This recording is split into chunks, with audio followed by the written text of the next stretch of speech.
Comme chaque mercredi, on s'attarde sur ce qui fait la une cette semaine en Sarthe. Et pour décrypter l'information, nous recevons ce soir Jérôme Glems, rédacteur en chef du Maine Libre, et Adrien Blanc de RCF. Bonsoir messieurs. Bonsoir. Au programme, les propos polémiques de l'élu FN du Mans sur l'homosexualité, la grogne des forains et puis l'accord trouvé dans le Val-de-Loire pour la gestion des ordures ménagères. Oui, et on commence par ces propos tenus par l'élu FN du Mans, Louis Noguès. On les écoute. Maintenant, c'est plus LGBT, vous avez ajouté donc lesbienne, gay, bisexuel, transsexuel, intersexuel, queer and friendly. I don't understand you. And vous avez oublié certainement la zoophilie. Vous avez oublié la zoophilie. C'est ça qui me gêne.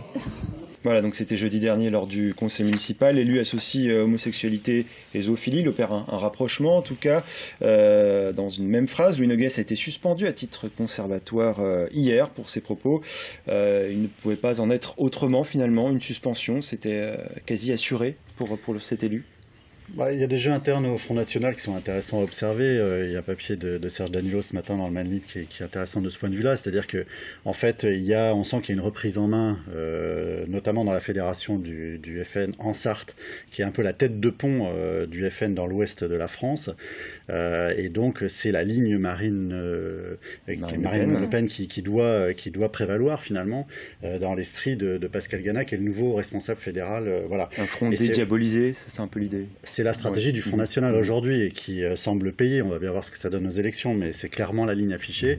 Et c'est clair aussi qu'un Louis Noguès dans ce paysage-là, il n'est pas dans la ligne officielle du FN. Plutôt du côté de Jean-Marie Le Pen. Voilà, il est plutôt sur la ligne de Maréchal Le Pen.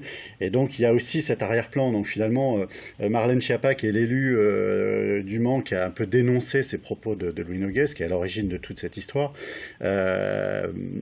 finalement, son intervention a bien servi la ligne officielle du FN. C'était évidemment pas fait dans cette intention-là, mais le résultat est un peu de ce côté-là c'est de ce côté-là qu'il faut le regarder en tout cas. Oui, on se souvient d'une autre campagne où Louis Noguès avait suggéré qu'il y ait des cars qui viennent de régions parisiennes, amenant des personnes extérieures. Du 9-3. Oui, voilà, la rumeur du 9-3. À ce moment-là, on avait interrogé Marine Le Pen là-dessus. Elle avait été beaucoup plus gentille. Elle n'avait pas du tout dit qu'il allait être exclu. Donc c'était un autre contexte politique qui jouait à ce moment-là. Ce genre de sortie pour Louis Noguès, c'est une provocation, une façon de faire parler de lui, ou alors on est dans l'ordre de la maladresse? Je crois que c'est lui. Enfin, les quelques fois où je l'ai rencontré, il était dans cette façon de parler. En fait, il a plusieurs idées en tête. Il les relie, mais on ne voit pas toujours la cohérence. Et là, je pense qu'il a relié deux idées qui n'ont rien à voir. Et j'espère qu'il n'y voit pas quelque chose de rationnel derrière, parce que sinon, ça serait vraiment inquiétant. Ce qui est sûr, c'est que ça montre bien qu'on a affaire à quelqu'un qui n'est pas un professionnel à la politique, ça c'est évident, et que justement le FN cherche à se professionnaliser en ce moment, et à avoir une stratégie construite, à avoir des cadres qui soient vraiment formés, qui soient dans la ligne du parti. Et on voit bien qu'il y a une mutation en train de se faire sur le positionnement de cette formation politique, et ça se traduit y compris par ce type d'incident localement qui fait effectivement beaucoup parler. Alors, Pascal Gana, le nouveau secrétaire départemental du Front National, qui était justement directeur de cabinet de Jean-Marie Le Pen pendant 10 ans, n'a pas soutenu Louis Noguès, c'est le moins qu'on puisse dire. Il cherche à le mettre dehors, c'est ça? C'est ce que je disais tout à l'heure, c'est clairement son objectif, c'est de reprendre en main la fédération du FN en Sarthe. Encore une fois, parce que le territoire sartois, c'est un territoire très intéressant pour le Front National, parce qu'à la fois il y a une ville un peu en déshérence, il y a un électorat ouvrier, agricole, avec des zones qui se sentent à l'abandon. Donc toute la sociologie de la Sarthe est intéressante pour le Front National. Et d'ailleurs, au municipal, c'est là qu'il y a eu les meilleurs scores pratiquement dans l'ouest de la France pour ce parti.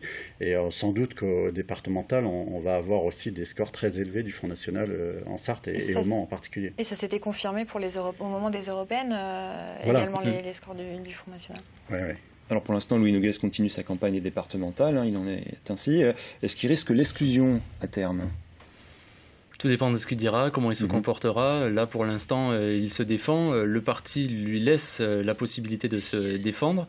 il fera campagne pour le parti. Alors est-ce qu'il fera profil bas ou est-ce qu'il va, avec le soutien d'ex ou actuel bloc identitaire, avec le soutien de personnes d'extrême droite qui sont un peu plus extérieures au Front National, est-ce qu'il va jouer là-dessus ou est-ce qu'il va rester dans la ligne du parti? En tout cas, il se dit assez menaçant, hein. Aujourd'hui. Ses propos, c'est vous m'entendrez si vous m'excluez. Donc bon. C'est ça, il peut lâcher des infos, en tout cas. Oui, enfin bon, après, ça fait partie du jeu, évidemment. Il se défend avec ses arguments. On poursuit avec le retour de la fête foraine au Quinconce, au Mans. Après 5 ans passés excentrés de la ville, 75 manèges reviennent. C'est une bonne nouvelle pour les forains, mais peut-être aussi pour les Manceaux et pour la dynamique du centre-ville. Pour les Sartois même, je pense, parce que c'est quand même une meilleure visibilité d'être en plein centre-ville du Mans. C'est plus accessible, même s'il faut peut-être venir en voiture quand on est de la Sarthe pour ensuite accéder au centre-ville. Mais en tout cas, c'est vrai que quand les forains étaient relégués en zone sud, ils se plaignaient beaucoup de ne pas avoir la même visibilité. Là, être à côté de l'espace culturel, c'est quand même autre chose, quoi. Ils avaient plus de place au sud de la ville. Mais là, ils seront mieux situés, c'est vrai. Bon, après, on est en France, hein, tout le monde se plaint. Il y a toujours une raison de se plaindre. Quand c'était au Panorama, c'était pas bien. En centre-ville, c'est pas bien. Ils étaient moins nombreux, ils seront plus nombreux. La rampe d'accès était pas bien étudiée. Bon, tout ça, ça fait beaucoup parler. Après, c'est vrai qu'on a l'impression d'une certaine improvisation dans la préparation de cette installation. La ville a dû réaliser plusieurs aménagements. Ouais. Voilà, et puis bon, il y a quand même eu des arbres qu'on fait les frais de l'opération au passage. Marches, un escalier, une pelouse. Bon, bref, c'est pas le drame du siècle, mais quand même, c'est dommage d'ailleurs parce que visiblement la méthode avait plutôt été bonne. Il y avait des réunions de concertation. Visiblement, les choses avaient été quand même anticipées, mais tout n'avait pas été pris en compte, visiblement. Est-ce que les forains n'en demandent pas un peu trop ? Ils ont protesté hier, ils ont invectivé un agent. En général, c'est pas des tendres, hein, les forains. C'est des gens qui se font respecter. Voilà, ils ont le verbe haut. C'est des gens qui ont du tempérament, hein, souvent. Donc voilà, bon, c'est sûr qu'en général, ça se passe pas avec des grandes formules de politesse. Là, peut-être qu'il y a un peu d'énervement dans l'air parce que l'installation n'a pas été simple, visiblement. Oui, 2 agents auraient été bousculés et une plainte serait envisagée par le maire du Mans. Voilà, donc bon, après, à voir, est-ce qu'ils vont continuer là-dedans une fois que la fête sera en cours? Je pense que tout sera ça oublié, quoi. Ça va avoir une valeur de test finalement cette année. Ouais, je pense que c'est peut-être aussi pour ça qu'ils sont un peu crispés. C'est-à-dire que quand même pour eux, c'est très important. Hein. L'endroit où ils vont être, la visibilité, la circulation des gens, ça va conditionner beaucoup leur chiffre d'affaires. Et ben, c'est leur gagne-pain, hein, donc il faut se mettre à leur place aussi. Marion, dernier mot sur les ordures ménagères. Ouais, la bataille des ordures ménagères dans le Val-de-Loire. Un collectif s'était formé